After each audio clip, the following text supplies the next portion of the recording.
रुपये देणार? मग मला तुझं पुस्तक दे, आण चल. नाही देणार आपण. परंतु श्री गणेश बांधे सर असे आहेत की ते स्वतः रात्रंदिवस मेहनत करत आहेत कोणासाठी? फक्त गोरगरिबांसाठी. आणि ह्याही ज्या योजना आहेत त्या फ्री कोणाकडून एकही रुपया न घेता टप्प्याटप्प्यामध्ये जाऊन भागाभागांमध्ये जाऊन आमच्यासारखे डायरेक्ट उभे करून ही योजना देत आहेत. तर गणेश बांधे सरांसाठी सुद्धा एकदा जोरदार टाळ्या.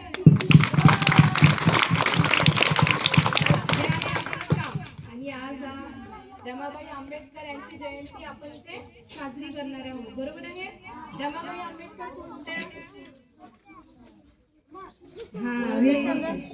रमाबाई ह्या डॉक्टर बाबासाहेब आंबेडकरांच्या पत्नी होत्या. बघा, मी त्यांच्या जागेवर तर म्हणजे त्यांची जागा तर आपण घेऊ शकत नाही, परंतु त्यांचा त्याग, त्यांची तळमळ ही त्यांच्याच पाणी बोलण्याचा मी एक छोटासा प्रयत्न करते. तर सर्वांनी शांत बसावे.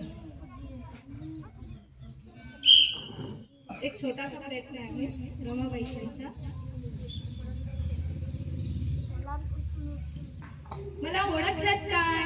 मी आहे रमा, साहेबांची रामी आणि तुमची रमा आहे. बघा, माझ्यापेक्षा तुम्ही माझ्या साहेबांना जास्त ओळखता. बघा, माझा साहेब म्हणजे कायदे पंडित, विद्वानाचा पंडित आहे बघा तो.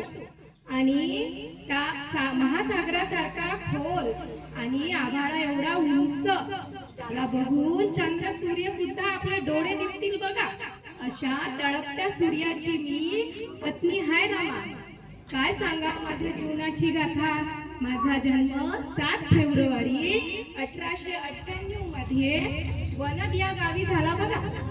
गावाच्या खालच्या अंगणालाच महारपाडा. त्या महारपाड्या अगदी गरीब कुटुंबातली मी मुलगी. माझ्या बापाचं नाव बेकू आणि मायचं नाव रुक्माबाई. माझा बाप किनाऱ्यावर मासोळ्यांच्या टोपल्या ओढतो आणि टोपल्या ओढता ओढता त्याच्या छातीत पण खूप दुखतं बघा. खूप कष्ट घेतो. माझ्या थोरल्या बहिणीचं लग्न झालं. धाकटी बहीण गौरा आणि शंकर, माझी माय खूप वनवन काम करते बिचारी. असं आमचं कुटुंब. आणि माझ्या बापाच्या छातीत एवढं दुखतं की माझी माय त्याची काळजी करता करता अंथरुणाला खेळून गेली. आणि एक दिवस आमच्या घरात गर्दी जमली बघा. आम्ही विचार करत राहिलो, गर्दी कशाची? जाऊन बघतो तर माझी माय शेवटच्या का मोजत होती आणि माझे भाऊ तर खूप छोटे छोटे होते. मी घरात गेली आणि पाहिलं माझ्या मायला पाणी सुद्धा अंदर जात नव्हतं. लोकांनी म्हटलं आता ही शेवटच्या घटेला आहे. बाजूची मैनाबाई, ताराबाई तिला पाणी पाजत होती, पण तिच्या तोंडात पाणी का जायला. तिने ते पाणीचा घोट न घेता शेवटची घटका मोजली आणि आम्ही पोहोचलो बघा. काय हा दैवाचा खेळ. त्यानंतर काही दिवसात माझा बाप आता मीच मोठी घरात रमा. माझ्या माईने मला गौऱ्याच हातनं शिकवल्या होत्या. असेच किरकोळ कामं करायची. मग काही दिवसांनी माझा बाप टीबी झाला होता. टीबीच्या आजाराने माझा बाप सुद्धा शेवटची घटका मोजायला लागला. माझ्या बापाने मला आवाज दिला, रमा इकडे ये. माझ्या डोक्यावर हात ठेवला आणि म्हणाला, तूच यांची माय आता. शंकर आणि गौऱ्याला तूच बघ बाई आता. आणि आम्हाला सोडून गेला. दैवाने पुन्हा एक खेळ खेळला आणि आम्हाला पोरकं केलं बघा. आणि मग काय, कशी तरी आमची परिस्थिती आणि मामा आम्हाला घेऊन गेला बघा. माझ्या मामाने खूप छान सांभाळला मला. मग काय, माझ्या लग्नाची वेळ आली आणि बाजूच्याच अस्पृश्य पाड्यात राहणारे सुभेदार बाबा आले. त्यांना भीमरावाचं लग्न करायचं होतं बघा.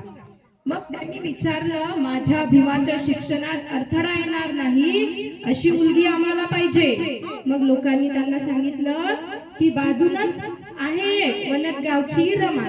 मग ते आमच्या घरी आले आणि आम्ही बघितलं बी नाही एकमेकाला आणि आमचं लग्न ठरलं. आमचं लग्न तरी कसं बघा, बाजूच्या सब्जी मंडीमध्ये एका भाजीच्या टोपल्यावर साहेब उभं आणि एका टोपल्यावर मी उभी. खालून सांडपाण्याचा फुगट पास.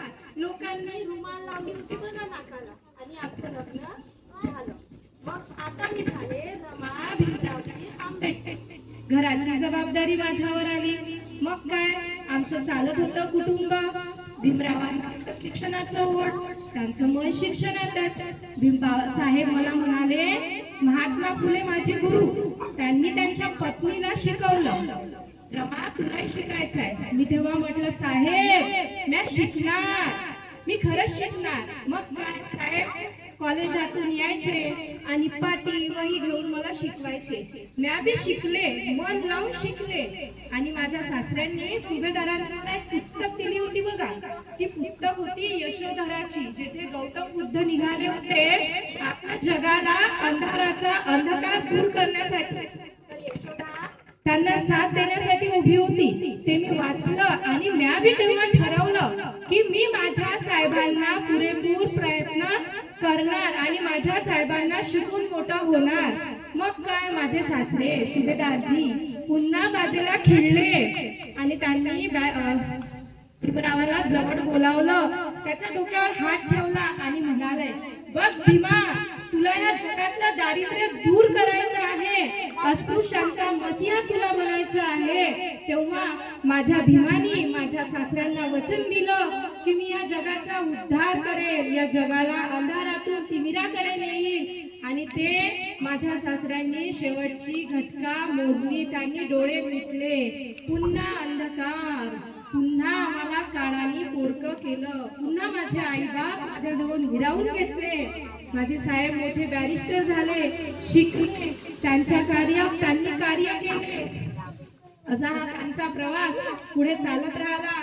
रमाबाई विषयी सांगत राहिले तर खूप आपला दिवस येथेच जाईल. मी माझ्या भूमिकेमध्ये परत येते.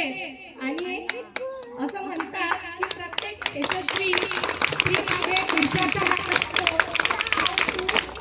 यशस्वी पुरुषामागे स्त्रीचा सुद्धा हात असतो. हे रमाईने सिद्ध केलं आणि सावित्रीबाईने सिद्ध केलं.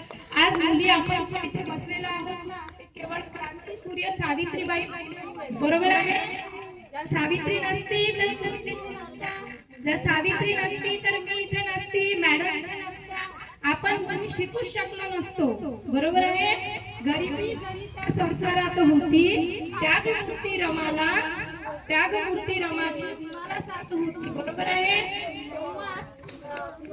आंबेडकरांसारखं व्यक्तिमत्व या देशाला लाभलं. आता रमाही घडणार नाही आणि भीमराव सुद्धा घडणार नाही. बरोबर आहे. माझ्या शब्दामधून चुकीचे शब्द निघाले असेल तर सर्वांची माफी मागते. आणि शाळेच्या मुख्याध्यापिका रिजवाना शेख मॅडम यांचे संस्थेतर्फे आणि माझ्याकडून खूप खूप धन्यवाद मानते की त्यांनी